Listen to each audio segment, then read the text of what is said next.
Okay, so today is actually day 250. Strange way of starting. Since I brought this Pentax 17. Pentax 17 is going to be 250 days. So it's time for a review. I'll make this up something with this. What's good with this camera is it's great for traveling around with this camera. This camera is great for just putting in your plane flights, and it is quite good, especially when you're traveling around Australia. You get a lot of good photos with this. I've been making up a playlist for the Pentax 17, so I'll put that link up here now and you can see it. And I'm down in Sydney outside the Opera House. We just flew down this morning. I just shot nearly, what have I shot so far? 60 photos walking from the rocks around here to Circular Quay right up here to the Opera House. Now I've got some good points and some negative points for you, so I'll start listing those. Best point is it is good for travel. One of the downside of it is the lens is basically designed for beginners. If you have like a K1000 or a Spotmatic or an MX or any of the old vintage cameras, you can actually get zoom lenses or top glass stuff. But the glass on this is quite good. The camera does actually work quite well. Get out of the way of the security. They got Anzac Day going on down here in a couple of days. So you can't do much with the exposure. That's one of the negative things to it. With a 50mm lens, my Takamars, I can do magic with those. With this, I can be creative. So who's the camera designed for? My opinion is designed for someone just getting into film, or somebody who has got vintage cameras but is tired of repairing them, always having to do a bit of repair or a bit of work on it. The other good thing about it is the bokeh mode. The bokeh mode is amazing if you can work out how to use it.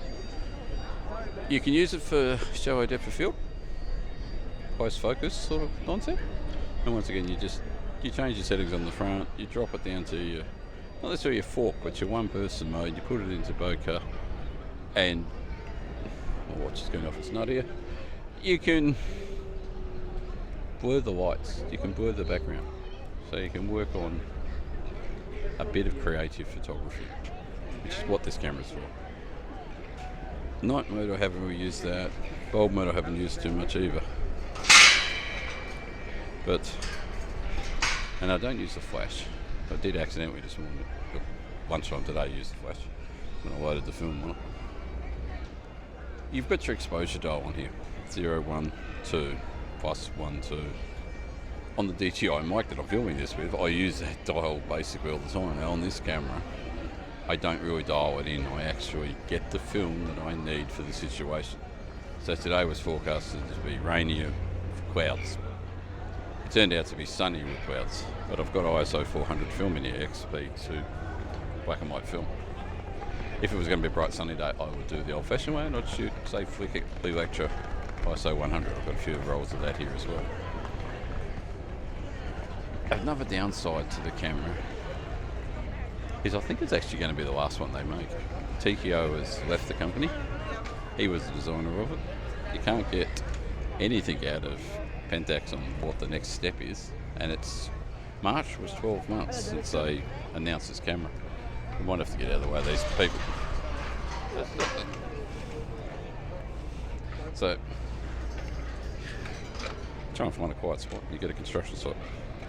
The other thing is it scratches you easy. I don't know if you can see that on the bottom. I might have to take a photo and put a photo up at the end. Just from sitting it down, it's actually scratched itself, which is disappointing because it did that very quickly. It doesn't feel like a 1970s camera. It doesn't have that metallic, built like a brick. But 250 days, I haven't broken anything on it.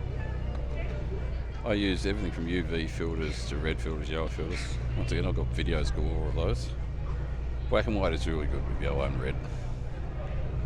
I'm going blind in my old age, so we're trying to read the number guide. Is a little tricky.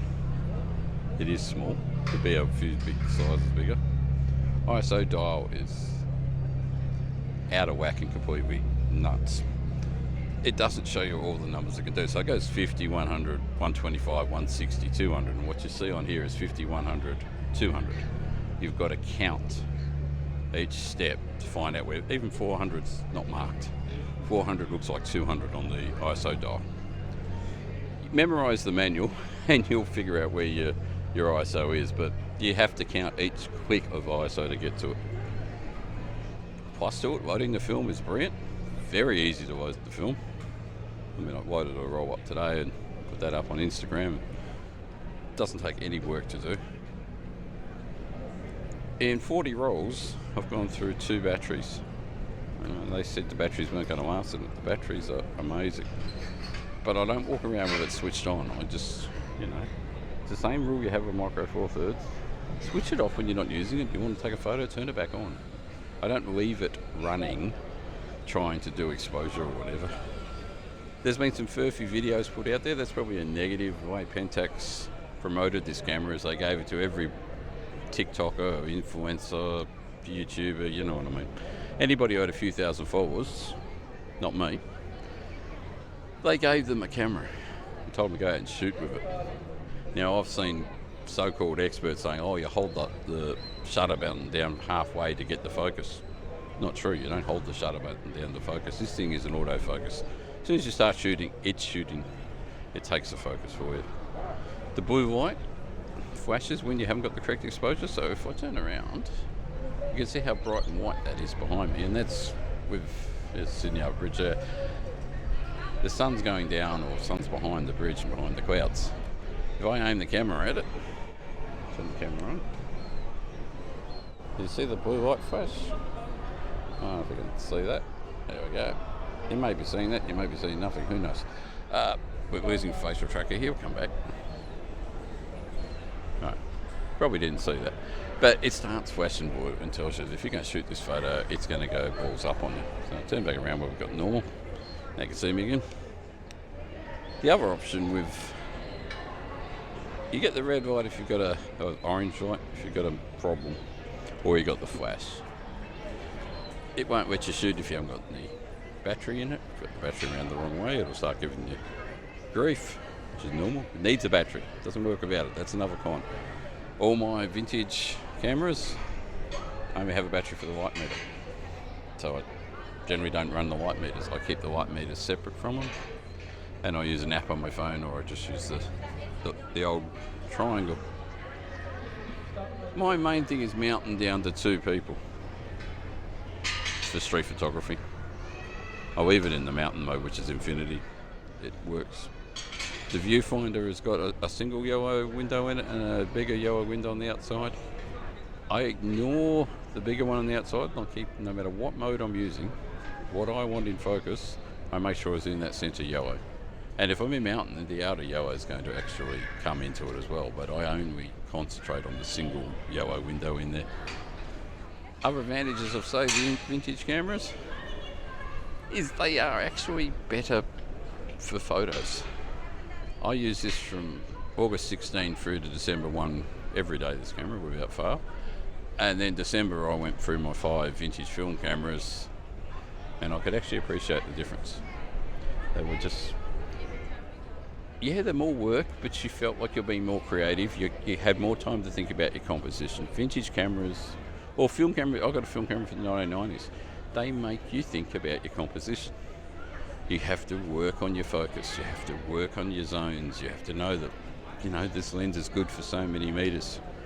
This, yeah, I've got zone focus on the front. Here comes that sun again.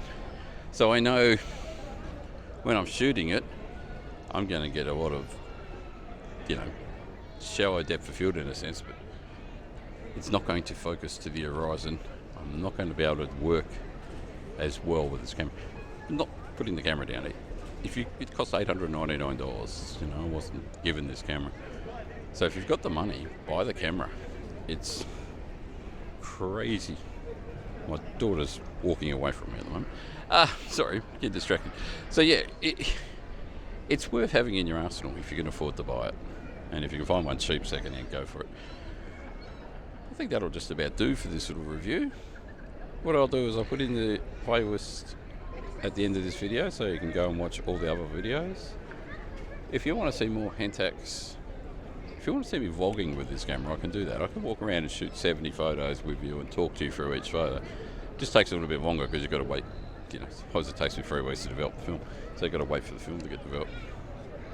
Not much else I can say, other than if you've got the money, buy it. If you're a professional photographer, well, I should say that too, actually.